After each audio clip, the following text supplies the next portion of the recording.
Bienvenida, bienvenido a esta exploración. Hoy nos metemos en un tema fascinante, el mundo de los fotones. Apasionante, sí. Y cómo interactúan las partículas a nivel cuántico. Tenemos unos extractos de un texto, Fotones y la red cuántica. Ajá. Y nuestra misión, bueno, es doble. Primero, intentar entender qué es un fotón de verdad, ¿no? Más allá de esa idea simple de partícula de luz. Claro. Y segundo, explorar cómo se comunican las partículas entre sí. Hablaremos de los diagramas de Feynman, pero también de una perspectiva distinta, alternativa. Que viene de la teoría cuántica de bucles y esas ideas. Exacto. Y para empezar, a ver, una imagen. 2 electrones se acercan, están a punto de chocar. ¿Qué pasa ahí? Justo en ese momento. Precisamente, esa imagen, esos 2 electrones que se repelen justo antes de tocarse, supuestamente por un fotón virtual. Ujú. Eso nos mete de lleno en el misterio cuántico. En el meollo. En el meollo, sí. Toca la naturaleza misma de estas interacciones. Porque, según esta fuente que comentas, ese fotón no es un simple mensajero, ¿sabes? No es algo que va de uno a otro. Ah, no. Se interpreta más bien como un sincronizador, un paquete de información, digamos, que asegura que varias leyes cuánticas se cumplan a la vez en ese instante. Vale. A ver si lo visualizamos. Richard Feynman, y de una forma gráfica para esto, ¿no? Los famosos diagramas. Los diagramas de Feynman, unos dibujos que le valieron un Nobel. Casi nada. ¿Cómo funcionan así a grandes rasgos? Bueno, pues tienes líneas rectas para las partículas, como los electrones, quarks, lo que sea. Materia. Materia, sí. Y luego líneas onduladas para los mediadores de fuerza, el fotón, los gluones, bosones WZ, Los mensajeros. esos son. Y donde se cruzan, los vértices, ahí es donde pasa la acción, la interacción. Entiendo. Líneas rectas, líneas onduladas y cruces. Son una herramienta de cálculo potentísima, ¿eh? Normalmente el tiempo va hacia arriba en el diagrama. ¿Y el espacio? Pues a los lados. Una partícula normal, un electrón, por ejemplo, avanzando en el tiempo, es una línea recta hacia arriba. Ajá. Pero lo curioso es que si la línea va hacia abajo, representa una antipartícula. Como si viajase hacia atrás en el tiempo en el diagrama. Vaya, en el caso de los 2 electrones que se repelen, pues veríamos sus 2 líneas rectas, Subiendo. subiendo así, y conectadas por una línea ondulada, el fotón. El fotón.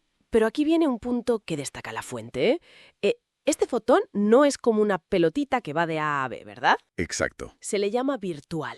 ¿Qué significa eso exactamente? Pues significa que no es un fotón real, o sea, no es uno que podamos detectar ahí volando solo por el espacio. Ah, vale. Existe, por así decirlo, solo dentro de ese cálculo, de esa interacción concreta. Es virtual porque representa la transferencia de momento y energía que hace falta para que ocurra la interacción. Ya. Pero no tiene por qué cumplir todas las reglas de una partícula libre, la relación energía-momento, por ejemplo.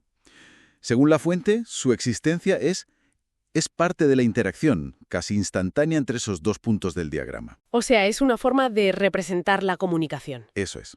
Una reconfiguración del sistema entre esos 2 puntos. Entendido.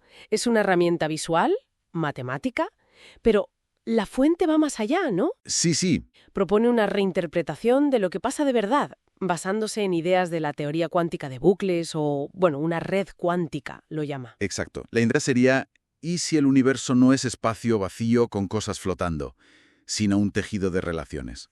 Una red de nodos conectados. Pues sí, esa perspectiva lo cambia todo. Radicalmente.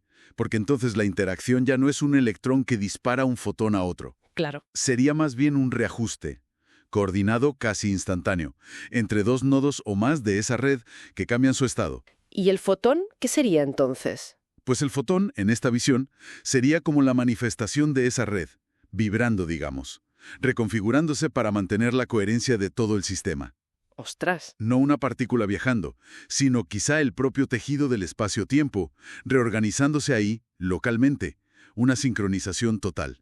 Como una batuta invisible dirigiendo una orquesta cósmica. ¡Qué imagen! Entonces, los diagramas de Feynman, con sus líneas y sus cruces, ¿qué papel juegan ahí si no hay partícula viajera? Pues podrían ser como una proyección útil, como sombras en 2 dimensiones de esa reestructuración más compleja, tridimensional que ocurre en la red cuántica. que se piensa que es discreta, no continua. ¿Vale? Los electrones al interactuar no intercambiarían físicamente una partícula. Estarían como negociando su estado, ajustando su momento, su spin, esas cosas. A través de la red.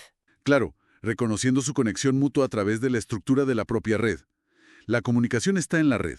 A ver si lo bajamos a tierra con un ejemplo. La electricidad, un cable enchufado. ¿Vale? Los electrones fluyen y sabemos que eso crea un campo electromagnético alrededor. Sí. Feynman lo describiría como un montón de interacciones, ¿no? Electrones pasándose fotones virtuales. Un sinfín de ellas, sí. Y la visión de la red cuántica diría, a ver, ese campo electromagnético no es tanto una fuerza externa actuando sobre las partículas, Ajá. sino el resultado global, emergente, de la propia red reconfigurándose, dinámicamente, por culpa de ese flujo de electrones. Sería como el idioma que usa la red. Exacto. El lenguaje o el mecanismo que usan esos nodos asociados a los electrones para ajustar su estado cuántico relativo por el hecho de que se están moviendo. Esto plantea una pregunta, ¿eh? ¿Qué pasa si el cable está ahí, pero desenchufado? Buena pregunta. No hay corriente, no medimos campo magnético fuera, pero los electrones siguen ahí, en el cobre. Claro. Según Feynman, siguen interactuando con fotones virtuales.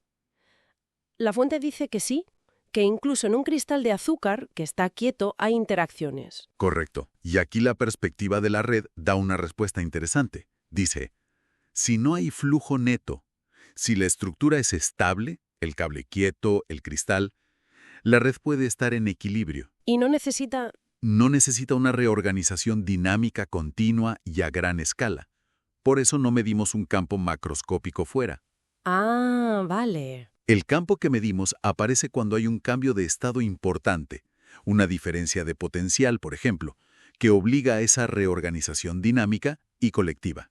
Entiendo. Esto refuerza la idea del fotón virtual como información, como coordinación, no tanto energía que viaja. Justo. Y el electromagnetismo como el lenguaje de ajuste de esa red.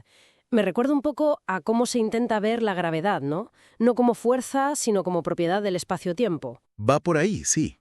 Aquí sería la red la que se reconfigura. La conexión es el mensaje. Volviendo a los dos electrones del principio. Sí. No chocan como bolas de billar, No. ni se disparan un mensajero sin más. Desde la red es como si reconocieran su cercanía a través de ella. Y se ajustan. Y ajustan sus propiedades, posición, momento, de forma coordinada, para mantener el equilibrio global. Y eso es lo que vemos como repulsión. Es un ajuste cuántico. Entonces las partículas no serían cosas. No serían cosas aisladas, sino más bien excitaciones, nodos, dentro de esa red dinámica que está siempre comunicándose y reconfigurándose. Uf, fascinante. Cuesta un poco, imaginarse la realidad así, como una red de información vibrante en lugar de objetos en el vacío. Desde luego, nos obliga a darle una vuelta a nuestras ideas más básicas sobre qué son las partículas, qué es el espacio, qué es interactuar. Pero bueno, es una línea de pensamiento que intenta abordar preguntas muy profundas de la física cuántica. Entonces, resumiendo un poco este análisis de las fuentes que hemos hecho, hemos visto los diagramas de Feynman, una forma potente de calcular y visualizar interacciones, con el concepto clave del fotón virtual. Muy útil, sí.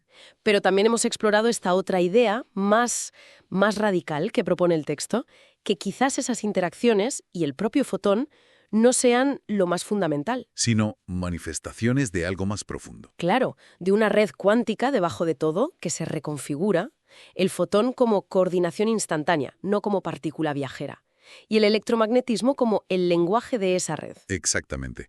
Y esto nos deja con una reflexión final, ¿no? Que conecta con otro pilar de la cuántica, el efecto fotoeléctrico de Einstein. Donde la luz sí actúa como paquetes. Ahí sí.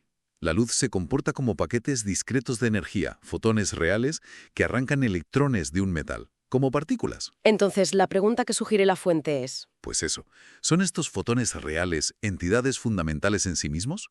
¿O son también, de alguna manera, efectos que emergen de esa red cuántica fundamental? Quizás como se especula con la gravedad. Quizás de forma análoga a como algunas teorías dicen que podría emerger la gravedad.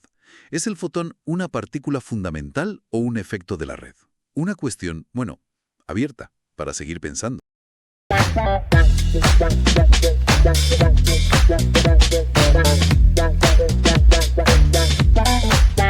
Bye.